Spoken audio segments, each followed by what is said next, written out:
Pour Marc-André Barriault, ce sera beaucoup plus compliqué puisqu'il a subi la défaite. Encore une fois, par décision, Marc-André a disputé donc 3 combats au sein de l'UFC. Il a perdu les 3 combats, les 3 fois par décision. Et à chaque fois, on sentait que, oui, il avait ses chances, Marc-André Barriault. Surtout à ses 2 premiers combats, il manquait très, très peu de choses pour que Marc-André puisse sortir de ces 15 minutes-là avec la victoire. Malheureusement, il est arrivé à court. Et puisqu'il a perdu ses 3 premiers combats avec l'UFC, il ne faudrait pas s'étonner que l'UFC se sépare de Marc-André Barriault.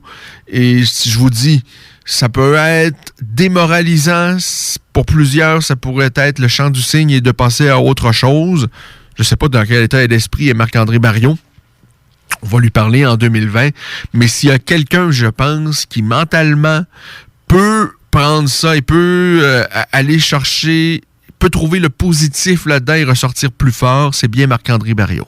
De un, c'est pas certain que l'UFC ne va pas le conserver. Mais il y a de bonnes chances que l'UFC lui dise merci pour l'instant et que Marc-André doive refaire ses classes. Ce qui ne serait pas nécessairement une mauvaise chose pour Marc-André Barriault.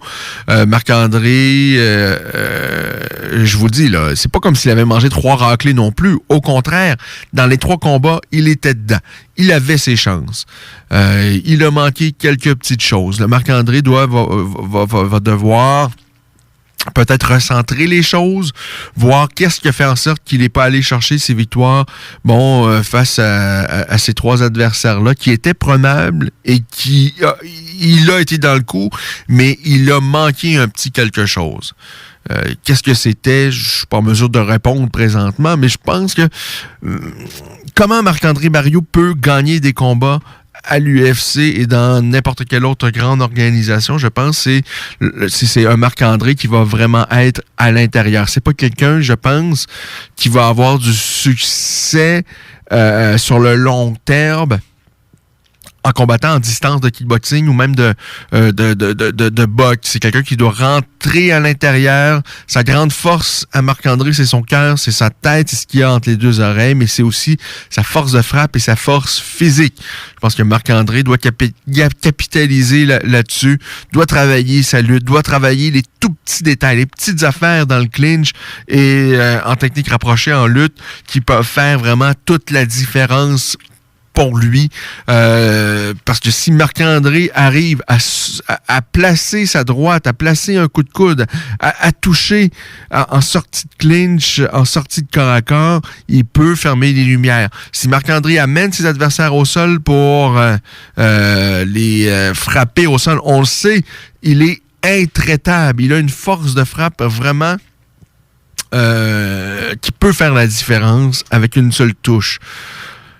Il a nettement progressé. Je vois ses mains, ses déplacements debout. J'aime de plus en plus ce que je vois, mais je pense pas que c'est comme ça qu'il peut gagner plusieurs combats à l'UFC. C'est vraiment s'il arrive à rentrer à l'intérieur, à aller chercher son adversaire, à l'épuiser grâce à sa force physique.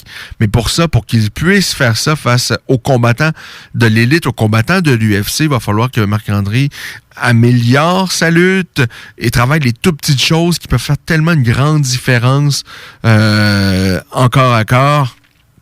Mais moi, je suis loin d'avoir abandonné sur Marc-André Barriault. Tout au contraire, c'est quelqu'un qui a vraiment une tête sur les épaules, quelqu'un qui est très, très fort entre les 2 oreilles. C'est clair et net que ça va être des moments difficiles, là. C'est pas drôle d'avoir perdu ses 3 premiers combats au sein de l'UFC.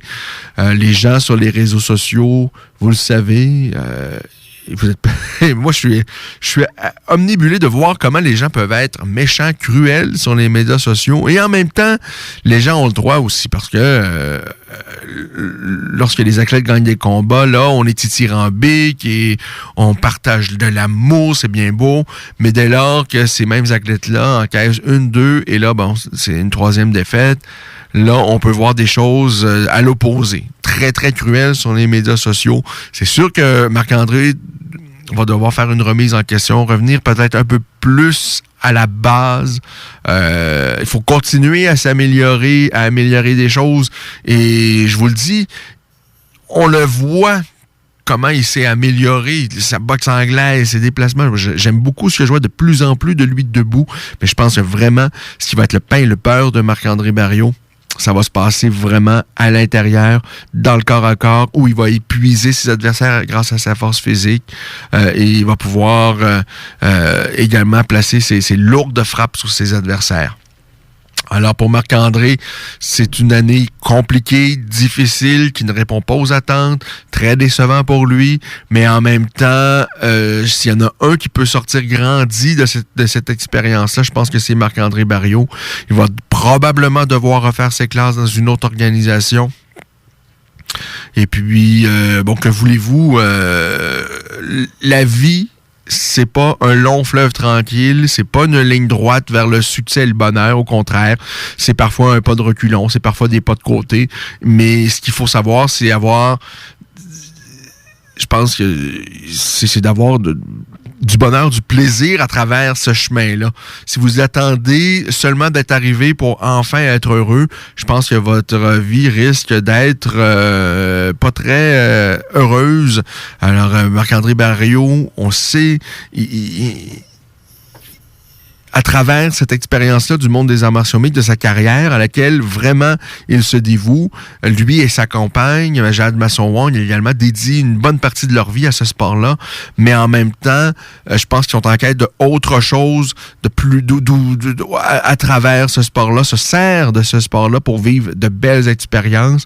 Ils l'ont fait grâce à un camp d'entraînement qu'ils ont fait un peu partout en Amérique, en Amérique du Nord, pour ce combat-ci, en préparation donc de ce combat face aux Coréens, où il est allé notamment à Las Vegas et tout au long de la route, il s'est entraîné avec différentes écoles. Et il a vécu de beaux moments avec sa compagne, avec leur chien qui les aime tant.